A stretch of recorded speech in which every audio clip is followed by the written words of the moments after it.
amigos queridos,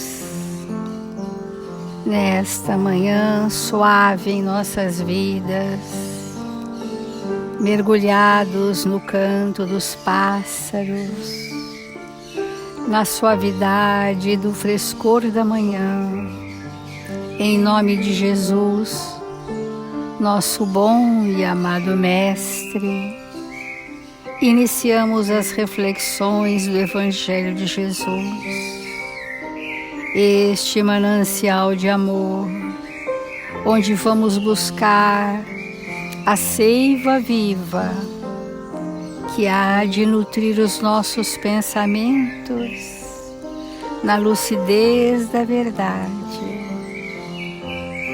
que há de alentar os nossos corações preenchidos de esperança e paz, ao influxo amoroso nos mensageiros de Jesus. É neste ambiente espiritual, preparado para nos receber, imantado das vibrações do bem e da verdade, que pedimos humildemente aos amigos espirituais responsáveis por este Evangelho, que sejam conosco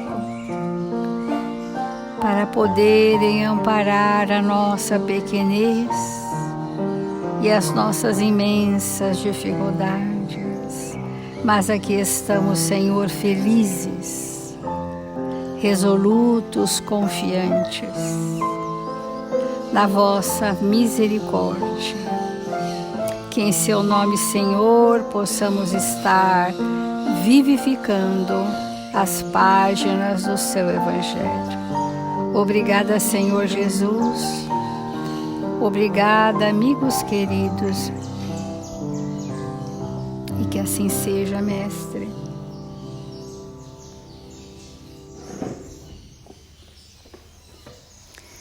Do Evangelho segundo o Espiritismo, o capítulo 7, Bem-aventurados os pobres de espírito. E o item que nós estamos refletindo é a missão do homem inteligente na Terra. A missão do homem inteligente na Terra é o desenvolvimento dos seus atributos, principalmente a sua inteligência, que é um recurso que o espírito adquire para desenvolver as inteligências retardatárias e as conduzir a Deus.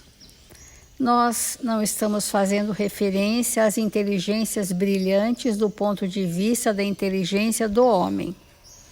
Nós estamos falando da inteligência espiritual, que é aquela que se manifesta expandida na exata proporção da expansão dos sentimentos. Então, um espírito muito amoroso, um espírito muito fraterno, com certeza ele tem uma expansão de inteligência muito maior. E isso contraria muito, a postura dos orgulhosos da Terra, que, por conhecerem alguns aspectos teóricos da vida, sentem-se superiores, Mas o Evangelho é claro. Inteligências retardatárias a serem conduzidas a Deus. A inteligência é rica de méritos para o futuro, mas com a condição de ser bem empregada. Então, qual é a destinação que eu estou dando à inteligência? Então, aqui o Evangelho faz referência à Primeira Guerra Mundial. Nós poderíamos fazer referência também à Segunda Guerra Mundial e dizer, estas inteligências estiveram a serviço de quê? Porque também eram inteligências brilhantes. Não só na manufatura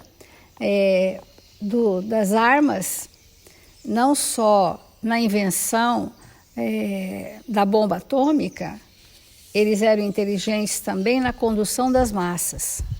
Isso é uma forma de inteligência. O magnetismo capaz de induzir o pensamento do outro a aceitar o mal como sendo um bem. Olha que inteligência. Induzir o outro a aceitar o mal como se aquilo fosse o bem. E isso só é possível, essa indutância, porque há a profunda ignorância do outro. Então se sujeita, se submete. Então, a serviço de que eles também colocaram as suas inteligências a serviço da coletividade. Mas para chegar a que fim? Aos seus interesses pessoais. Né? O que será que, quando esses espíritos, estamos usando um exemplo entre tantos outros, é apenas ilustrativo, o que será que vai acontecer quando esse espírito entrar em contato com a verdade? Que nível de tormento ele mesmo, por si só, poderá entrar? Que transtornos arrastará consigo de tal sorte e de tal ordem que vai desorganizar energeticamente o seu perispírito? Porque aquilo que nós fazemos, fazemos a nós mesmos. Então, desorganizar energeticamente o perispírito é um processo relativo à culpa. Quando nós estamos adentrando a força da verdade, aquilo que estava registrado em nós, distantes das leis divinas, vai gerar um processo de tormento. Muito antes de gerar um conflito, muito antes, apenas um tormento. E a misericórdia divina, para aplacar a dor desses tormentos, desses mesmos que utilizaram da inteligência de forma brilhante para fins escusos, estes mesmos receberão da providência divina uma situação para aplacar a dor, para isentá-los do sofrimento, para limitá-los na expressão de uma faculdade, um recurso do espírito, um atributo do espírito, porque vem o atributo da inteligência, vem o pensamento e vem as outras faculdades, né, desenvolvidas, todas juntas. O que seria misericordioso e providencial para que o espírito parasse de reincidir no mal e agravasse ainda mais o seu futuro? O que seria necessário? Ele mesmo, o espírito, não tem forças para reconstruir o seu campo mental de forma organizada. Então, esses espíritos vêm tolhidos, de alguma forma, da manifestação da inteligência. Não suprime o valor que já foi conquistado, mas limita a ação porque não está associado ao bem coletivo. Isso é bom, né? É bom para nós. É bom entender isso, porque quando a gente vê tantas crianças, jovens ou adultos com graves limitações intelectuais, nós temos que dizer: a misericórdia divina agiu para que ele pudesse se reservar nos seus impulsos destruidores. Então, a inteligência é rica para o futuro, mas com a condição de ser bem empregada. Se todos os homens dotados se servissem dela segundo os desígnios de Deus, a tarefa dos espíritos seria fácil para fazer a humanidade avançar. Infelizmente, muitos fazem dela um instrumento de orgulho e de perdição para si mesmos. Então, o homem, ao experimentar a facilidade que a sua inteligência lhe proporciona, ele começa a se encher de um falso poder, de uma hierarquia que ele não possui. E é isso que o Evangelho diz que é perdição para si mesmos. O homem abusa da inteligência, como de todas as outras faculdades. E, entretanto, não lhe faltam lições para adverti-lo de que uma poderosa mão, entre aspas, pode lhe retirar aquilo que ela mesma lhe deu. Os atributos do espírito, os atributos são inerentes ao espírito, mas ele desenvolve. E para ele desenvolver, ele tem que ter recebido oportunidades. Então, a lei divina nos dá oportunidade a todos nós, indistintamente, de atuarmos em áreas diversificadas em cada encarnação. Porque o espírito, sendo pluridirecionado, ele precisa passar por muitas experiências. Experiências enriquecedoras que, ao serem vivenciadas, nós saímos mais experientes e, portanto, quem é mais experiente em uma área, naquela área é mais inteligente. É uma experiência. Então, aquilo flui mais naturalmente daquele ser. Mas a pergunta do Evangelho é se isto que já flui espontâneo por experiência está a serviço de conduzir os filhos de Deus à casa do Pai?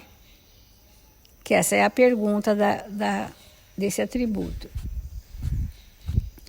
Então, a questão 207 do Consolador nos mostra a decadência intelectual pode prejudicar o desequilíbrio do mundo? Quando o povo está a serviço da inteligência para questões escusas, ardilosas, quando o povo é cerceado da cultura elevada, dos estímulos culturais, dos estímulos ao estudo, quando é privado dessa oportunidade, realmente a decadência intelectual colabora para o desequilíbrio do mundo. E Emmanuel responde a essa pergunta dizendo, sem dúvida. E é por essa razão que observamos na paisagem político-social da Terra as aberrações. Ontem nós falamos isso. Os absurdos teóricos, grandes teorias ou pseudo-filosofias, e hoje nós vemos tantas pessoas que se dizem filósofas conduzindo multidões a pensamentos que não têm como base a verdade. Os extremistas de toda sorte, porque o extremismo é um ponto de vista. E aqueles que têm o ponto de vista arraigado estão cegos para a abrangência do conjunto. Ficam focados naquele ponto de vista. Excessivamente preocupados com as suas extravagâncias, os missionários da inteligência trocaram o seu labor junto ao espírito por um lugar de domínio, porque vieram com tarefas, as pessoas mais experientes em inteligência em determinadas áreas, vieram com tarefas. E aqui chama os missionários da inteligência, trocaram, livre-arbítrio, amigos, trocaram o labor que Jesus lhes outorgou junto ao espírito, trocaram isso por um domínio, pelo poder, e se imbuíram como se fossem sacerdotes religiosos que permutaram a luz da fé pelas prebendas tangíveis da situação econômica. É a escolha do espírito. Olha que situação grave, esses espíritos vieram com tarefas ligadas às suas experiências de inteligência e trocaram pelo domínio. Outros sacerdotes religiosos, ou seja, com tarefas dentro das religiões, trocaram a luz da fé pelo quê? Pela situação econômica abastada. Trocaram. Semelhante situação operou naturalmente o mais alto desequilíbrio no organismo social. Então, olha, a nossa responsabilidade não é só individual, daquilo que fazemos conosco, mas daquilo que se arrasta os outros a fazerem conosco também. muitos espíritos são muito conhecidos entre nós, que tinham tarefas no campo da religiosidade e que em determinado momento fizeram outra opção e se sentiram tão superiores que acharam que aquela tarefa religiosa era pouco para eles e que preferiram então as situações de evidência, de novas teorias sem fundamento, que verdadeiros plágios da própria doutrina que professavam. E assim nós temos visto mesmo companheiros de doutrina espírita que em determinado momento fazem outras escolhas. Então, vamos refletir sobre o nosso compromisso perante os nossos semelhantes.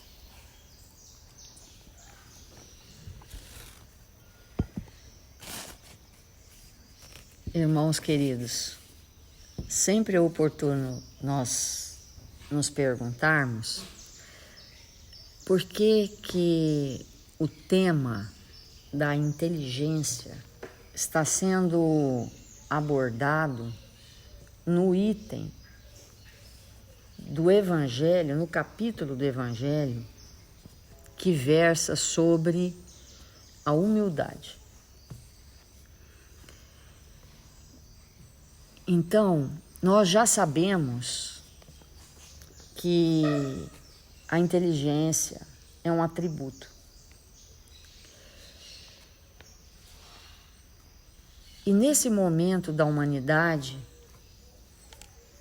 que nós nascemos, estamos vivendo no século XXI,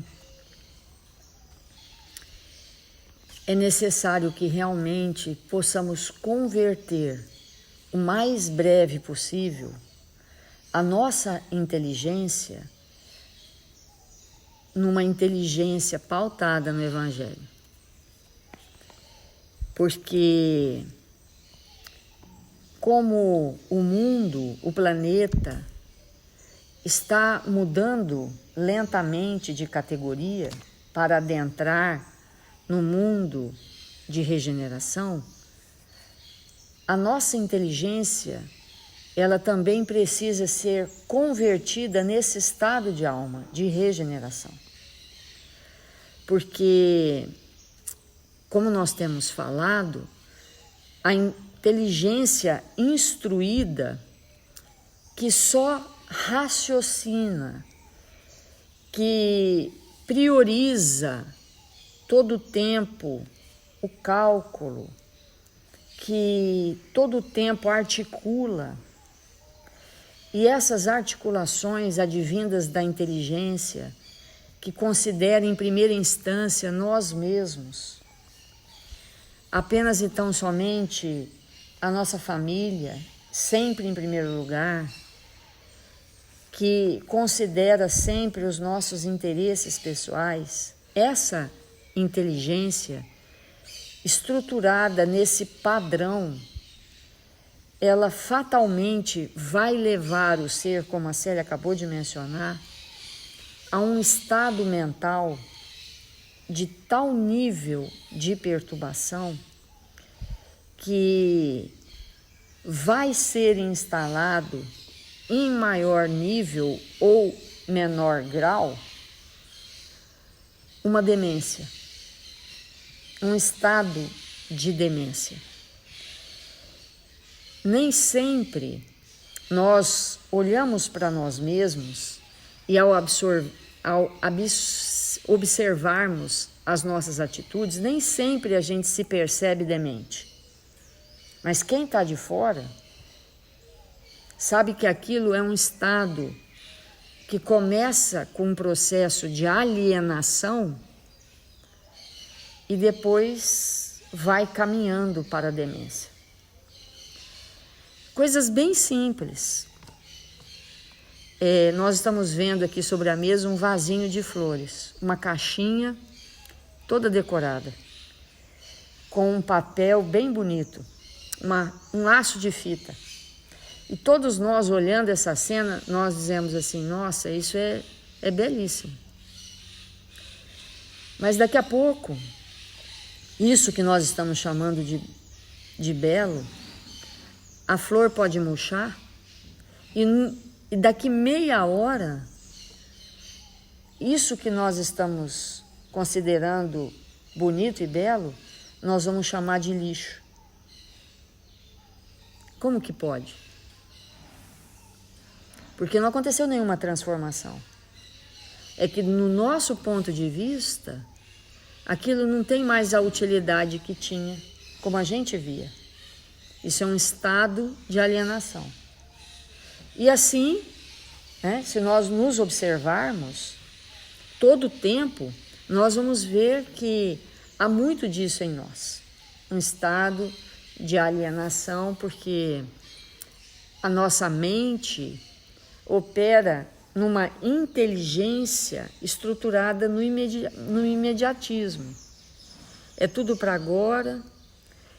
E isso faz com que a nossa vida, como espírito, fique altamente comprometida. E qual é a solução para sairmos desse estado de coisas? Como nós falamos ontem, quando eu raciocinar sobre alguma coisa, e todo raciocínio exige inteligência, em seguida, ou na mesma fração de segundo, eu acostumar a minha mente a pensar se aquele raciocínio está pautado no bem de todos. Porque se não estiver pautado no bem de todos, aquele raciocínio, fruto da inteligência, vai me conduzir a uma situação de reparação. E todo o tempo todo, nós vivermos assim, nos comprometendo e reparando, torna muito lento o nosso processo evolutivo. E é por isso que esse item é trazido no Evangelho para que façamos as nossas reflexões profundas. E esses espíritos que contribuem com a obra de Kardec, com o Espiritismo, eles sempre nos trazem ideias para ampliar essa reflexão. Então eu gostaria de ler uns trechos de um texto intitulado Ante a Luz do Evangelho, do livro Deus Conosco. Então, nesse texto, Emmanuel vai colocando a história da humanidade, momentos que nós passamos no Egito, na Babilônia, na Pérsia, em Esparta, em Atenas, em Roma, nas regiões ocidentais de grande poder, de grande desenvolvimento da raça humana, onde nós fomos convidados pela inteligência, através da inteligência, a desenvolver a arte, a filosofia, a ciência, a religião.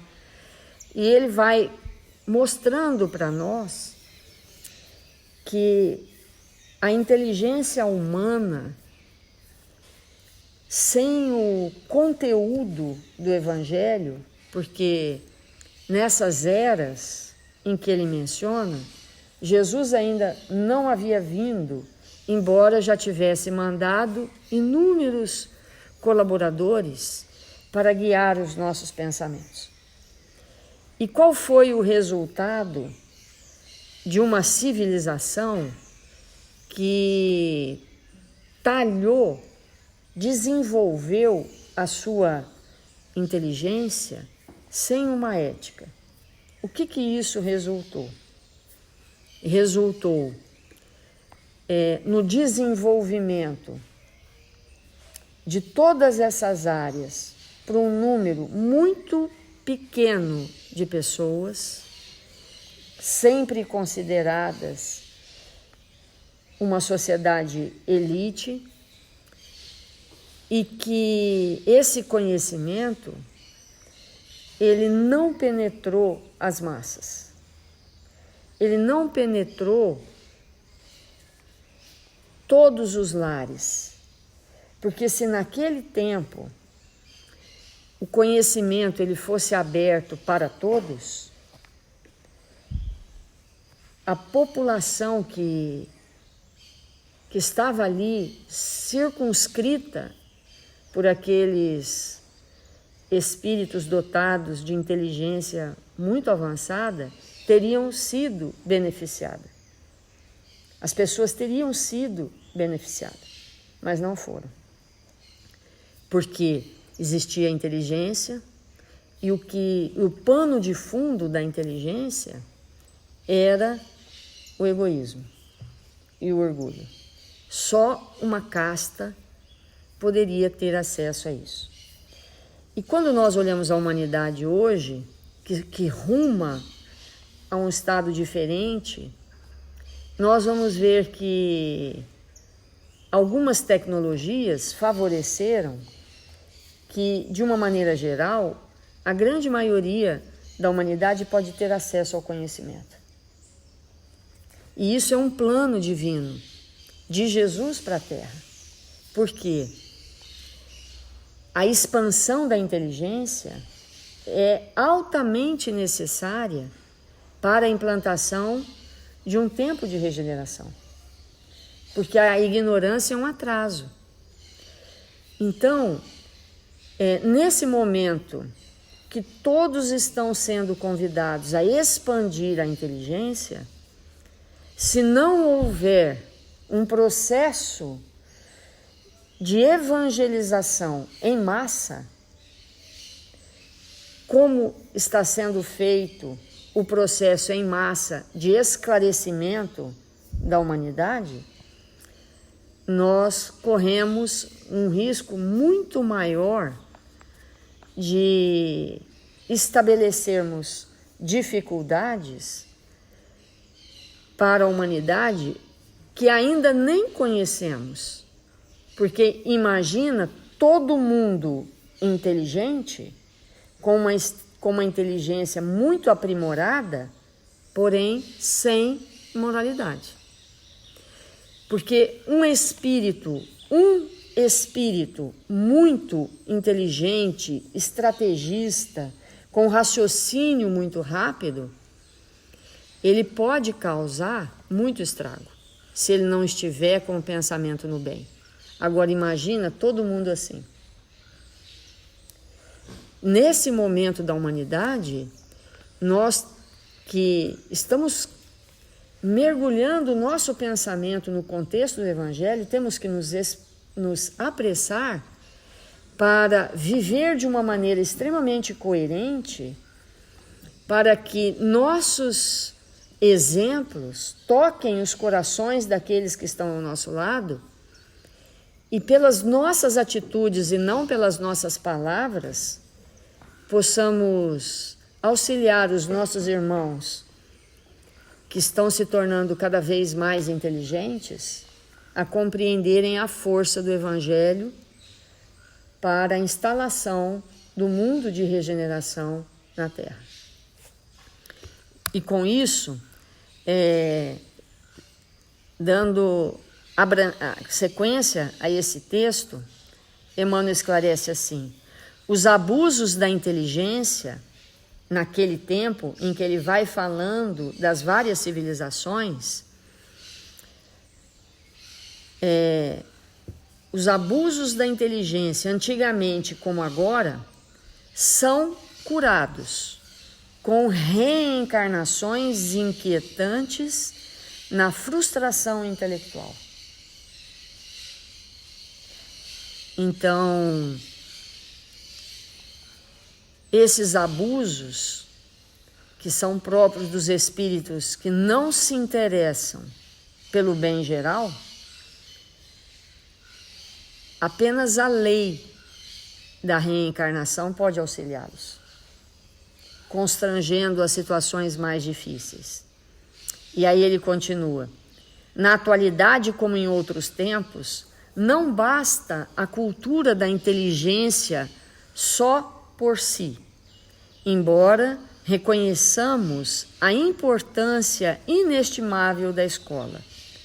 Precisamos, sobretudo, daquela educação renovadora e santificante que somente o cristianismo puro e sincero pode outorgar. Uma vez que a compreensão de cada homem resulta da felicidade de todos. Combatemos assim as trevas mentais que ainda sombreiam a terra, para que todos sejamos ricos de amor, no aproveitamento das oportunidades de trabalho e de redenção que nos é concedida no espaço e no tempo, pela sabedoria celestial.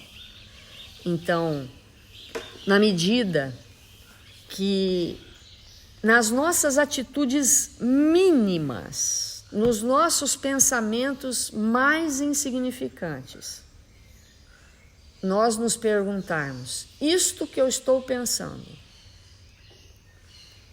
a forma como eu estou raciocinando,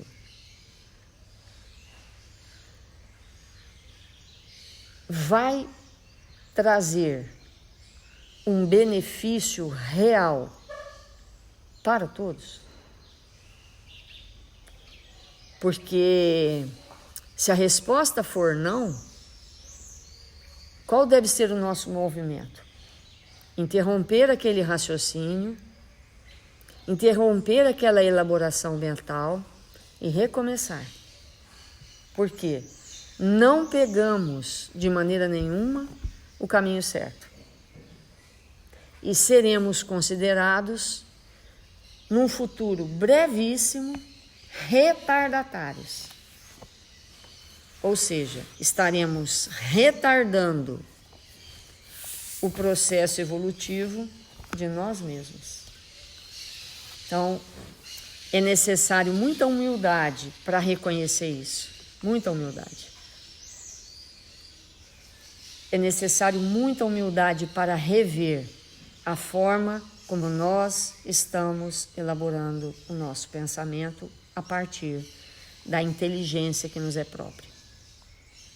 E com isso, nós vamos manter essa reflexão durante o dia, para que possamos alicerçar nosso comportamento nessa verdade que Jesus nos traz. Vamos fazer a prece.